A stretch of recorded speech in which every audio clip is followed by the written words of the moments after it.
जी हाँ, जोधपुर में विश्व प्रसिद्ध अक्षरधाम मंदिर का निर्माण हो चुका है। प्राण प्रतिष्ठा के बाद अब ये मंदिर आम लोगों के लिए खुल गया है।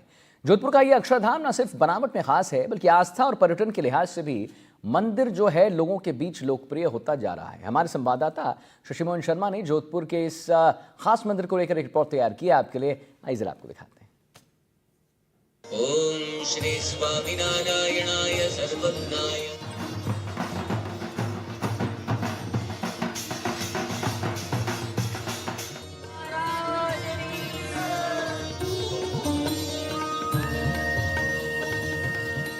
जोधपुर में स्वामीनारायण संप्रदाय के अक्षरधाम मंदिर की प्राण प्रतिष्ठा के साथ ही यहाँ के धार्मिक और सांस्कृतिक इतिहास में एक नया अध्याय जुड़ गया। जोधपुर की धरती पर बीएपीसी संस्था के अध्यक्ष महंत स्वामी महाराज के कर कमलों से भगवान की मूर्तियों की प्राण प्रतिष्ठा भव्यता और दिव्यता के साथ संपन्न हुई। प्राण प्रतिष्ठा के साथ ही मंदिर को श्रद्धालुओं के दर्शन के लिए खोल दिया गया। जोधपुर में राजस्थान का ये दूसरा अक्षरधाम मंदिर है। कालीबेरी मंदिर में प्राण प्रतिष्ठा कार्यक्रम बड़े भव्य तरीके से आयोजित हुई। अब राजस्थान, देश और विदेश से आए लोगों के लिए आस्था का एक नया मंदिर बन चुका है। जोधपुर का अक्षरधाम मंदिर इसलिए भी खास है क्योंकि इस मंदिर में जोधपुरी पत्थर का इस्तेमाल किया गया है। साथ ही इस मंदिर में पहली बार स्तंभों पर मूर्तियां उकेरी गई हैं। बीएपीएस स्वामीनारायण संप्रदाय में लगभग 1700 से अधिक मंदिर हैं, लेकिन ये मंदिर विशिष्ट इसलिए है कि पहली बार जोधपुरी पाषाण में इस मंदिर का निर्माण किया गया है और साथ साथ में यहाँ पर जो स्तंभ है इसकी कलाकृति भी संप्रदाय में पहली बार हो रही है। और क्योंकि ये पत्थर यहाँ के वातावरण के अनुकूल है, इसके साथ साथ इस मंदिर के अंदर न केवल ये मंदिर आस्था और उपासना का केंद्र है, बल्कि यह मंदिर तो सामाजिक सेवाओं का केंद्र है, यह मंदिर सांस्कृतिक सेवा का केंद्र है, यह मंदिर शैक्षणिक सेवा का केंद्र भी रहेगा। और बात 151 यहाँ पर अलग अलग मूर्तियाँ प्रतिष्ठापित की गई है, जैसे शिव परिवार है, राम भगवान का परिवार है, यहाँ पर फिर गणेश भगवान की अलग अलग भंगिमाओं के साथ मूर्ति प्रतिष्ठापित की गई है। हमारा जो वैदिक सिद्धांत है कि वसुदेव कुटुंबकम एकम सद विप्रा बहुधा कथयन्ति वदंती, ऐसा जो हमारा सिद्धांत है वो यहाँ पर प्रस्फुटित होता है, पुनर्जागृत होता यहाँ पर दिखता है। मंदिर में नीचे के तल पर अभिषेक मंडप है, जिसमें भगवान स्वामी नारायण के बाल स्वरूप की धातु की प्रतिमा रखी गई है। यहाँ सभी श्रद्धालु भगवान के बाल स्वरूप का अभिषेक भी कर सकेंगे। ये भगवान स्वामीनारायण का बाल स्वरूप है, नीलकंठ वर्णी जी के रूप में, और सभी श्रद्धालु, उसके अंदर कोई नात जात का भेदभाव नहीं है। स्त्री पुरुष बालक बालिका सब आके अपना मनोकामना संकल्प पूर्ण करें, इसके लिए यहाँ पर हर रोज अभिषेक होगा। जिसको भी जो भी भावना, यहाँ कोई भेदभाव नहीं है, जैसे वो मुस्लिम है, हिंदू है, जैन है, ईसाई, जो भी अपना दिल से आएगा, अपना भाव से आएगा और यहाँ पर अभिषेक करते हैं। यहाँ पर साथ में गुरु परंपरा है, जो भगवान स्वामीनारायण के बाद ये गुरु परंपरा थी। हाँ, जैसे भगवान स्वामीनारायण के बाद उनके परम भक्त आए गुणातीतानंद स्वामी जी, बाद में भगत जी महाराज, शास्त्री जी महाराज, योगी जी महाराज, प्रमुख स्वामी महाराज, और वर्तमान काल में जो चित्र प्रतिमा जी है वो महंत स्वामी महाराज, और महंत स्वामी महाराज है वो भगवान स्वामीनारायण के छठे आध्यात्मिक वारसदार है। तो इनकी यहाँ प्राण प्रतिष्ठा की गई है और यहाँ भक्तों अपनी मनोकामना पूर्ण कर सकते हैं भक्ति भाव से। कार्यक्रम में दुनिया के सभी 6 महाद्वीपों से भक्त और संत शामिल हुए। अबू धाबी मंदिर से आए महंत ब्रह्म बिहारी दास स्वामी कहते हैं कि स्वामीनारायण संप्रदाय समाज को शिक्षा, स्वास्थ्य, पर्यावरण के क्षेत्र में संस्कारित कर रहा है। उन्होंने कहा कि यही कारण है कि अबू धाबी जैसे मुस्लिम राष्ट्र के शासक ने भी वहां मंदिर बनाने के लिए जमीन दान में दी और मंदिर के लिए अनुमति भी दी। उन्होंने प्रधानमंत्री मोदी के सहयोग को भी इस मौके पर याद किया। हर एक देश, every country, every culture and every genuine religion values harmony। और प्रमुख स्वामी महाराज ने वहाँ जो मंदिर बनाया, उनके पीछे एक संकल्प था, may countries, cultures and religions come closer together। So when this mandir in Abu Dhabi was being made under the blessings of Mahant Swami Maharaj, of course the ruler of Abu Dhabi, His Highness Sheikh Mohammed bin Zayed Al Nahyan, he donated the land out of generosity, but also the permissions. And of course, our beloved Prime Minister, his sincerity and integrity of also exchanging culture and spirituality as he goes around the world was also a big part of it. But when the mandir was made, just imagine you have a Muslim king donating land for a Hindu temple, where our lead architect was a Christian Catholic, where our project designer is a man of no religion, where our construction company is Parsi, where our project director was a Sikh. In these 1.5 years, more than 3 million pilgrims and people have come for darshan, and they are all happy, extremely happy to celebrate harmony. दुनिया के कई देशों में स्वामीनारायण संप्रदाय की तरफ से प्रतिनिधित्व करते हुए व्याख्यान देने वाले ज्ञानवत्सल दास स्वामी कहते हैं कि स्वामीनारायण संप्रदाय लोगों को संस्कारवान बना रहा है। बीएपीसी से जुड़े लोगों का मानना है कि एक चरित्रवान व्यक्ति बेहतर समाज का निर्माण करता है। बीएपीएस संप्रदाय मंदिर बढ़ रहे हैं, लेकिन लोगों के जीवन का स्तर और लोगों की भावना कैसे सुधार रहा है बीएपीएस? बीएपीएस स्वामीनारायण संस्था एक पूर्ण आध्यात्मिक संस्था है। साथ साथ समाज सेवा भी हम हर क्षेत्र में करते हैं। बीएपीएस स्वामीनारायण संस्था में हमारे गुरु हरि परम पूज्य महंत स्वामी जी महाराज के आशीर्वाद से, प्रेरणा से, मार्गदर्शन से 162 डिफरेंट काइंड्स ऑफ एक्टिविटीज़ होती हैं। सामाजिक होती हैं, सांस्कृतिक होती हैं, आध्यात्मिक होती है, पर्यावरण लक्ष्य होती हैं, तबीबी लक्ष्य होती हैं। तो ये अनेक प्रकार की सामाजिक सेवाओं से व्यक्ति और समाज को बहुत लाभ मिलता है। दूसरी बात, ये जैसे मंदिर का निर्माण हुआ जोधपुर में, तो यहाँ सत्संग पहले से ही चल रहा था और आज भी ये सत्संग चल रहा है। तो इससे लोगों के जीवन में चारित्र का निर्माण होता है। वो सबसे बड़ी आवश्यकता आज समाज में है कि लोगों के पास शिक्षण है, लेकिन संस्कार होना इतना ही आवश्यक है। तो ये मंदिर ये काम करता है, बीएपीएस संस्था ये काम करती है कि हम समाज को संस्कारित करते हैं, चारित्रवान करते हैं।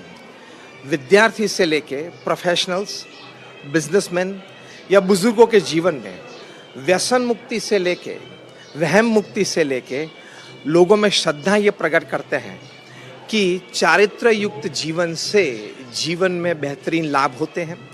ये लोक में भी होते हैं, व्यवहार में भी होते हैं, संबंधों में भी होते हैं, और आप भी समाज का एक आदर्श नागरिक बन सकते हो। तो अध्यात्म से हम समाज को ये सिखाते हैं, मंदिर से हम समाज को ये देते हैं कि चारित्र निर्माण से आप एक अच्छे नागरिक बन पाओगे। जोधपुर में राजस्थान का दूसरा अक्षरधाम मंदिर बनकर तैयार हुआ। यहाँ पर स्वामी नारायण जी और सनातन धर्म के देवी देवताओं की मूर्तियों की प्राण प्रतिष्ठा की गई। ये मंदिर न सिर्फ देखने में भव्य है, बल्कि ये भारतीय संस्कृति और वास्तुकला का भी बेजोड़ नमूना है। राजस्थान का दूसरा अक्षरधाम मंदिर जोधपुर में, वास्तुकला का बेजोड़ नमूना। प्रमुख रूप से इस मंदिर का निर्माण नागर शैली में किया गया। इसके अलावा मरु शैली और अक्षरधाम शैली का संगम भी इस मंदिर में दिखाई पड़ता है। पहली बार किसी अक्षरधाम मंदिर में जोधपुरी पत्थर का इस्तेमाल किया गया है। जोधपुरी पत्थर काफी कठोर माना जाता है। जोधपुरी पत्थर पर डिजाइन उकेरना मुश्किल है। मंदिर में पहली बार स्तंभों पर मूर्तियां उकेरी गई हैं। पहले खंड में राधा कृष्ण, दूसरी तरफ घनश्याम महाराज, बाईं तरफ श्री सीताराम और हनुमान जी का विग्रह, दाईं तरफ शिव और मां पार्वती, गणेश जी की प्रतिमा स्थापित है। मंदिर में नीचे तल पर भगवान स्वामी नारायण के बाल स्वरूप की धातु की प्रतिमा रखी गई है। मंदिर नागर शैली में बनाया गया है। इस प्रकार के मंदिर 10वीं से 13वीं शताब्दी के बीच गुजरात और राजस्थान के इलाकों में विकसित हुए हैं। वास्तुकला की इस पुरानी शैली में मंदिर बहुत सुंदर दिखाई पड़ता है। इस मंदिर में 5 मुख्य शिखर, एक विशाल गुंबद और 14 छोटे गुंबद बनाए गए हैं। के लिए बहुत ही अद्भुत क्षण है। बीएपीएस संस्था के अध्यक्ष महंत स्वामी जी महाराज ने आज सभी मूर्तियों में प्राणों की प्रतिष्ठा की है। अक्षर पुरुषोत्तम महाराज, भगवान स्वामी नारायण, उनके उत्तम भक्त गुणातीतानंद स्वामी जी, राधा कृष्ण भगवान, भगवान रामचंद्र जी, सीता मैया, बालाजी, हनुमान जी, इन सभी देवताओं, भगवान शिव जी, पार्वती जी, गणेश जी, सभी की प्रतिष्ठा हुई है। और एक ही संकल्प के साथ कि जो कोई भी इस मंदिर में आए उनको संस्कारों की प्रेरणा मिले, सत्संग करने की प्रेरणा मिले, हमारा जो आध्यात्मिक ज्ञान है वो ज्ञान जीवन में सिद्ध हो, सभी के जीवन में भक्ति की सिद्धि हो और मनुष्य जीवन की सार्थकता का अनुभव हो, उसी हेतु से ये मंदिर बनाए जाते हैं। तो सभी का कल्याण होगा इस काम से। इतना विराट कार्य आज संपन्न हुआ है। हमारे जो स्तंभ है उसके अंदर भी मूर्तियाँ होती है, उसे हम जो भाग कहते हैं उसे कुंभी भाग कहते हैं। वो उभरा हुआ भाग होता है और वहाँ पर हमारे जीवन में जब हम भगवान के दर्शन करने जाए तब आसपास जब हम देखते हैं तो जितने भी चिन्ह होते हैं, जितने भी प्रतीक होते हैं, जितनी भी मूर्तियाँ होती है, वो हमें इस विश्व से, जो ये नाशवंत विश्व है, उससे हम अमरत्व की यात्रा कैसे करें, मोक्ष की यात्रा कैसे करें। तो जो प्रेरणादायी जीवनियाँ हैं जिनसे हम प्रेरणा प्राप्त कर सकते हैं, तो हमारे अवतार है, उनकी मूर्तियाँ यहाँ पर स्थापित की गई है। हमारे भक्त हैं नरसिंह मेहता वगैरह, उनकी मूर्ति यहाँ पर प्रतिस्थापित की गई है। जो महिला भक्त हो गई हैं, उनकी भी प्रतिमा यहाँ पर स्थापित की है। तो जीवन में हमें भी भक्ति के मार्ग पर आगे बढ़ना है और वह परम मोक्ष हमें प्राप्त करना है। इस प्रकार से मूर्ति यहाँ पर लगाई गई है। ये हमारे प्राचीन विधि के अनुरूप ये मंदिर बनाया गया है, जिसके अंतर्गत कोई भी लोह का प्रयोग नहीं होता है, स्टेनलेस स्टील का प्रयोग नहीं होता है, कंक्रीट का उपयोग नहीं होता है। लेकिन ये प्राचीन वास्तुशास्त्र के सिद्धांतों पर बना ये मंदिर है, जिसे हम इंटरलॉक सिस्टम से पाषाणों को जोड़ते हैं और एक विराट मंदिर बनता है। और ये मंदिर हजारों वर्ष तक खड़े रहते हैं। इसे हम कहते हैं श्रेष्ठ वास्तुकला। ये वैज्ञानिक कला है और ये आज तक भी प्रासंगिक है। सनातन धर्म के अंदर वसुधैव कुटुंबकम की भावना होती है, तो यहाँ पर कोई भी प्रकार का भेदभाव जो अपना दिल से आएगा सब। नहीं तो देखो, आज अभी BAPS का मंदिर मुस्लिम कंट्री अबू धाबी में बना है। क्यों बना है? क्योंकि हम सबको सबका स्वीकार करते हैं और सब भी आते हैं। तो यहाँ पर कोई प्रकार का भेदभाव नहीं होगा, सभी आ सकते हैं, सभी अपनी मनोकामना पूर्ण कर सकते हैं। एक हमने यहाँ पर देखी भोग लगाया गया है अभी, जैसा अभी बताया कि शयन भी कराएंगे, स्नान भी होगा, श्रृंगार भी होगा। भोग में आमतौर पर तीखी चीज़ भगवान को अर्पित नहीं की जाती, लेकिन यहाँ पर मिर्च भी है, पोहा भी है। ये क्या कारण? देखिए, यथा देवे तथा देहे, यथा देहे तथा देवे। जैसे हमें सब जरूरत है, खाना पीना सोना, तो भगवान को हमें जो पसंद आता है वो भगवान को अर्पण करते हैं। तो इसके अंदर भोग के अंदर सब कुछ होता है। जैसे नमक के बिना आप एक अकेला मिष्ठान तो नहीं खा सकते हैं। तो भगवान को अंदर हम सभी जो स्वाद है, स्वाद है, खट्टा तीखा मीठा, वो सभी वो भगवान को अर्पण करते हैं भोग के अंदर। सूरसागर क्षेत्र के कालीबेरी इलाके में ये मंदिर 42 बीघा जमीन में फैला हुआ है। इसके निर्माण में 7 साल का लंबा वक्त लगा और इसे बनाने में 500 से ज्यादा शिल्पकारों ने मेहनत की है। जोधपुर में अमेरिका की न्यू जर्सी और दुबई के अक्षरधाम मंदिर की तर्ज पर श्री स्वामीनारायण अक्षरधाम मंदिर को तैयार किया गया है। जोधपुर के कालीबेरी क्षेत्र में करीब 42 बीघा के क्षेत्र में भव्य मंदिर बनकर तैयार हुआ है। ये मंदिर 7 सालों में तैयार हुआ। इसमें लोहे या मिश्रित धातु का प्रयोग नहीं किया गया है। हजारों साल पुरानी स्थापत्य शैली में इसका निर्माण हुआ है। इस मंदिर में कुल 5 शिखर हैं। मुख्य गुंबद के अलावा 14 और भी गुंबद हैं। 281 स्तंभ और 121 तोरण कमान, 151 मूर्तियां हैं। 1100 फीट की बाह्य परिक्रमा है। जोधपुरी बलुआ पत्थर से ये तैयार हुआ है। इसमें संगमरमर का भी प्रयोग किया गया है। मंदिर परिसर में एक बड़े भूभाग पर सुंदर बगीचा भी बनाया गया है और यहाँ पर 5000 से ज्यादा पेड़ पौधे लगे हैं। मंदिर परिसर में एक साथ हजारों लोगों के भोजन प्रसादी करने की क्षमता है। इसके अलावा 2500 लोगों की क्षमता वाला सभागृह और अत्याधुनिक वाटर कूलिंग सिस्टम जैसी सुविधाएं भी उपलब्ध हैं। साथ ही लोगों की सभी सुविधाओं का भी ध्यान रखा गया है। में बहुत हमारी आस्था है, तो स्वामीनारायण के दर्शन प्राण प्रतिष्ठा में हम संप्रदाय से पहले से जुड़े रहे हैं। हाँ, कौन कौन से मंदिरों के प्राण प्रतिष्ठा कार्यक्रम में शामिल? मंदिरों के तो 1-2 ही हुए, पर ये दर्शन सब मंदिरों के किए। अहमदाबाद साइड सब दर्शन किए मंदिर। आप लोगों की जो भागीदारी है वो किस रूप में महत्वपूर्ण है आज के दिन? बहुत ही ज़्यादा। हम पहले से शुरू से ही स्वामीनारायण संप्रदाय में जुड़े हुए, तो हर जगह हम मंदिर प्रतिष्ठा होती है तो हम सेवा के लिए 10-10 दिन, 8-8 दिन, 15-15 दिन ऐसे हम भाग लेते हैं। और हमें बहुत अच्छा गर्व होता है कि हमारे भारत की संस्कृति और आगे बढ़ रही है धीरे धीरे। हमारे लिए बहुत ही सौभाग्यशाली दिन है कि परम पूज्य महन स्वामी महाराज की कृपा से आज हमें जोधपुर वासियों को इतना भव्य और दिव्य मंदिर मिला है। और इसके लिए हम सभी जोधपुर वासी, सारा मारवाड़, सारा राजस्थान और हमारी आने वाली पीढ़ियाँ महन स्वामी महाराज, परम पूज्य प्रमुख स्वामी महाराज के ऋणी रहेंगे। और साथ ही साथ इससे हमें सत्संग का लाभ मिलेगा भविष्य के अंदर, और हमें हमारे जो बाल संस्कार है उनका लाभ मिलेगा और युवा पीढ़ी है उसका उत्थान होगा। जी, युगल उपासना में कहा गया है कि भगवान जो है वो पृथ्वी पर अकेले कभी अवतरित नहीं होते हैं। वे जब भी आते हैं अपने साथ अपने परम भक्त के साथ आते हैं।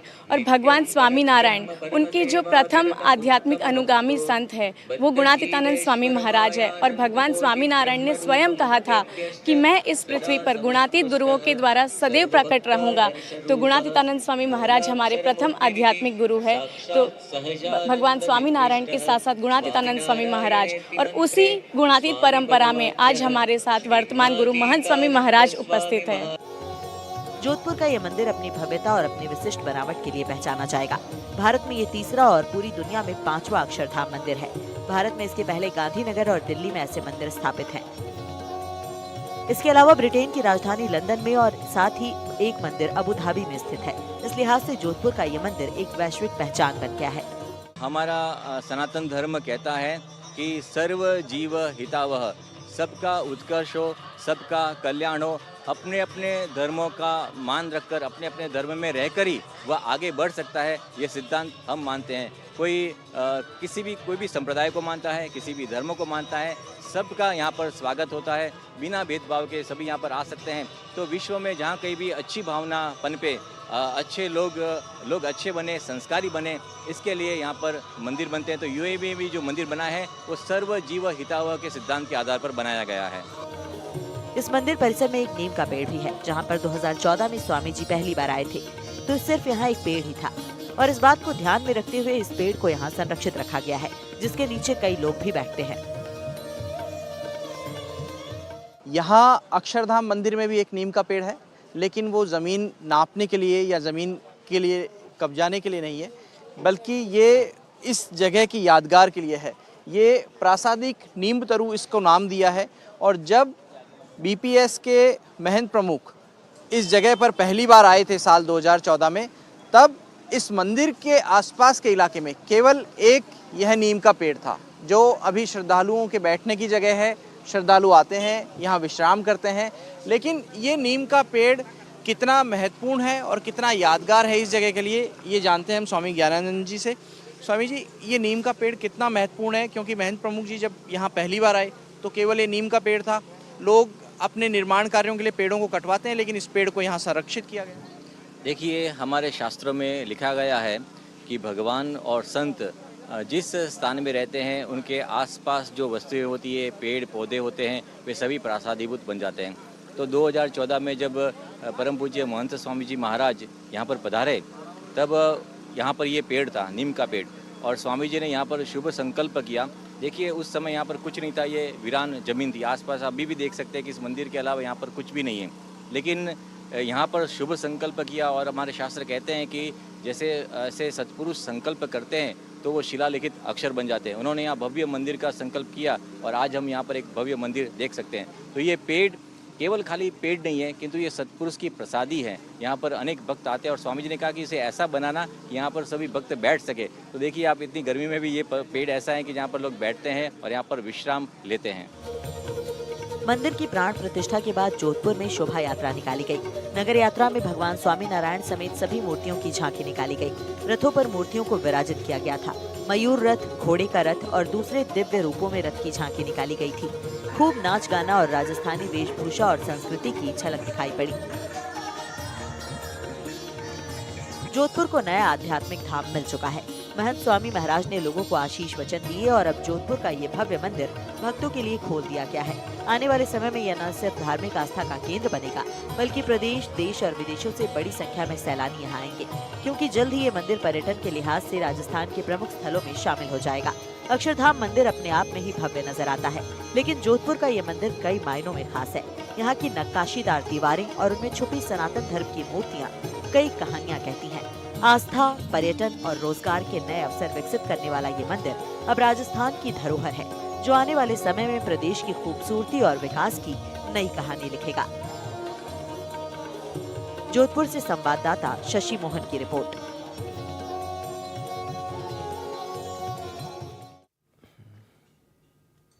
और वहीं स्वामीनारायण मंदिर प्रतिष्ठा महोत्सव के बाद महंत स्वामी महाराज ने मंदिर निर्माण में सहयोग देने वाले सभी शिल्पियों का जो है सम्मान किया है। मंदिर निर्माण में सहयोग देने वाले प्रत्येक शिल्पी का पूजन और सम्मान हुआ है और विशेष रूप से आयोजित शिल्पी सम्मान सभा में महंत स्वामी महाराज ने प्रत्येक कारीगर को आशीर्वाद दिया। सभी शिल्पियों के लिए ये सम्मान एक यादगार पल बन गया है।